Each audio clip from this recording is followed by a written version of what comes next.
the release of the film Back to the Future, enthusiasts from all over the world dream of inventing the hoverboard of Marty McFly. Today we will talk about the most famous flying devices, from hoverboards, powerful jetpacks, and tricopters, to large personal inventions that you can turn into a superhero for a few moments. Thank you for watching. First of all, there are two machines that remind the hoverboard in its usual form. It's Hendo and Lexus hoverboards. The old school, hovering board by Hendo. Yes, it looks like the one Marty had in the second part of Back to the Future. Not so cool, but real. But for the next couple of decades, you can forget about the opportunity to get to the office on such a board. This hoverboard is only able to fly on an aluminum or copper surface. It's basically uncontrollable and emits a loud piercing sound, which makes this invention almost pointless. The next project was Lexus hoverboard project that was started with the participation of scientists specializing in magnetic levitation. It is this technology that formed the basis for the hoverboard. Earth's gravity is overcome by cooling the superconductors to negative 197 degrees Celsius. Cooled superconductors cause the skateboard to repel from the special magnetic covering in the skate park. 656 feet of special coating, where experts have installed hundreds of small magnets under the cement and wood skate park to make the dream of Marty's hoverboard real.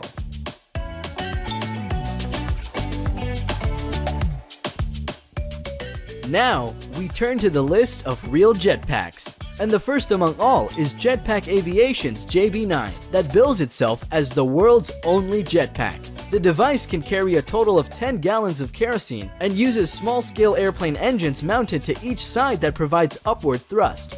These engines mix ambient air with their exhaust gases to bring temperatures down to a comfortably warm airstream that can keep users floating in the air.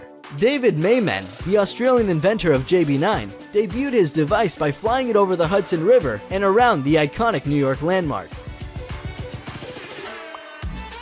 On the left hand, I've got a twist grip controlling yaw, says Mayman. If I turn my hand to the left, I spin to the left. You'll see some little yaw vanes at the bottom of each engine, a little cup that tilts backward and forward. To go forward or backwards, which requires pitch, effectively what I'm doing is pushing both handles down.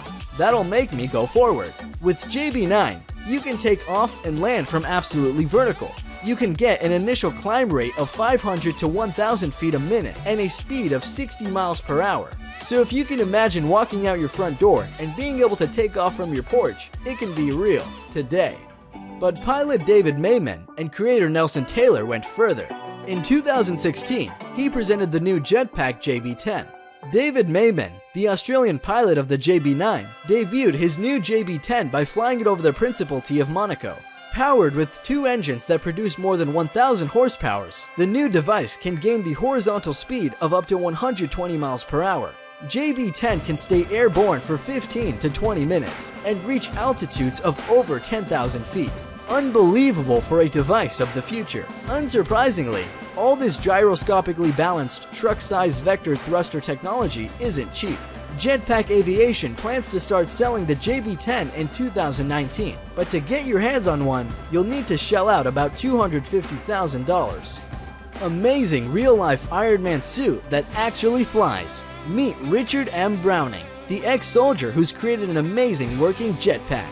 What's it like to fly in a real-life Iron Man suit? According to the inventor of this incredible working prototype, it's like riding a bicycle in 3 dimensions. 38-year-old Browning has developed the suit in his garage in Salisbury over the past 10 months. Propulsion comes from 6 miniature jet engines, similar to those used in jet-powered model airplanes, which are mounted on the arms and the lower back. The suit can fly in most locations, Richard says. Despite being capable of flying at several hundred miles per hour and at thousands of feet, Browning is currently exercising a bit of restraint. Besides, flying like Tony Stark is not as simple as just strapping yourself in and jetting off. The suit requires an enormous amount of physical effort to control. Even for Browning, a dedicated triathlete, in order to fly, he must follow a strenuous workout regime. In a typical week's training, he cycles over 150 kilometers. He also runs 40 kilometers every Saturday morning, so it's really hard to be an Ironman. Jetpack by Ives Rossi. Ives, otherwise referred to as Jetman, is known to the world thanks to his flight on the reactive knapsack wing of his own invention. On May 7, 2011, Rossi reportedly flew over the Grand Canyon in Arizona. In October 2015, Ives and Vince Refit, wearing jetpacks, deployed from a helicopter flying at 5,500 feet and flew in a choreographed demonstration with an Emirates Airbus A380, cruising at an altitude of 4,000 feet over Dubai, reaching the top speed of the 304 kilometers per hour, about 189 breathtaking miles per hour. For landing, he uses a parachute. Ives Rossi made many flights on his wings, including flying over the English Channel, over the Swiss Alps in the ranks with 2 Swiss Air Force fighters. Unbelievable jet man. Flyboard air, a new word in the world of jetpacks and hoverboards. Frenchman Frankie Zapata is well known as the inventor of the completely new extreme sport, flyboard. Yes, Frankie Zapata invented and patented these unusual flying things on water thrust. The new flying board is devoid of all connection with the earth. No more hoses, no water, no hydrocycles. Only you and the flyboard with its built-in powerful turbine at the bottom. It is stored on the pilot's back in a special tank. To control the board, you use a remote, and if you are lucky enough to own the first model, you can use the first remote as well. The flyboard is capable of lifting a person to 9,800 feet in height, and the flight time doesn't exceed 10 minutes with a full tank. The maximum flight speed is about 93 miles per hour, but no one has tested it yet. During the first flight test of his brainchild, Frankie decided to play it safe, so he only rose 98 feet above the surface of water, developing a top speed of 34 miles per hour. The Scorpion 3, a single-seat electric-powered hoverbike by a Russian company that builds drones. Footage uploaded to YouTube of the inaugural flight is on track to break 1 million views. It shows a tester wearing a motorcycle helmet to guide the hoverboard through the air inside a factory. Though, don't expect a motorcycle's license or even a pilot's license to authorize you to ride one of these things. The only thing that would, in my opinion, is a willingness to have your legs amputated in the name of extreme sports. Flight, personal tricopter of the future. The project started in the summer of 2014 at an applied research institute in the country. It is a coaxial Y6 layout tricopter, which means that the lift is generated by 6 rotors, grouped in counter-rotating pairs of 3 axes that are positioned uniformly around a circle. On the manned flight, the flight concept demonstrator had a takeoff weight of 210 kilograms, and this video shows how flight will look like in the near future. Flying Kitty Hawk machine itself doesn't look so much like a flying car as it does a majestic giant drone, upon which our Silicon Valley superiors can soar over our heads like modern-day knights on their geeky steeds. Powered by 8 propellers, Kitty Hawk can reach speeds of 25 miles per hour. The flyer weighs only 220 pounds, which means you won't need a license to fly it, and it's legal to operate in the United States, so long as you fly it over water in uncongested areas.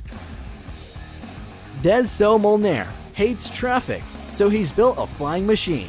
The G2 is constructed using a steel and carbon fiber frame paired with a stock Suzuki GSX R600 motorcycle engine and a carbon steel propeller. The propeller disengages with the rotor and engages with the transmission, allowing the vehicle to achieve speeds of up to 200 miles per hour on the ground and 90 in the air. Mad Max in real life.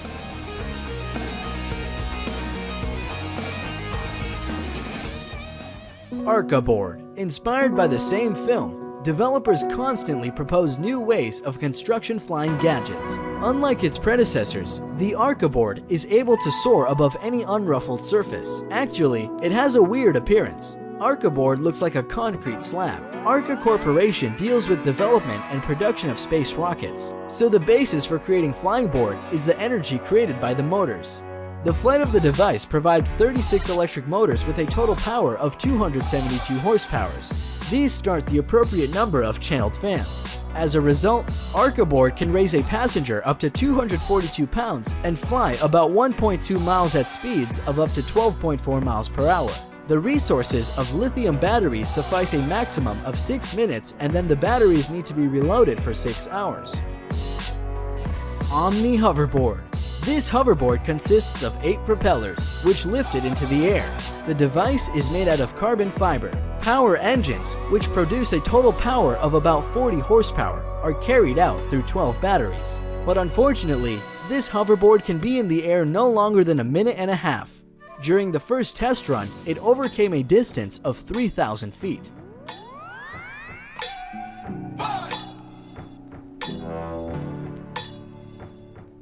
Flying Bike by Colin Furze. A levitating bike that does not fly as low as some previous models, but this design is worth the attention. In addition to these things, Colin Furze's channel is full of cool inventions. You'll find the link to his channel in the description. Our list is coming to an end, and it's time to chill with Hammock Drone. There is a rumor that it is just a well-executed VFX trick in a commercial for Dutch insurance company. Anyway, the idea is as simple as it is beautiful. It's a hammock that not only can move, but can float just about anywhere. While drones are poised to change the worlds of commerce and food delivery, perhaps we should be focusing on how they can change the world of luxury as well. Thanks to all for watching.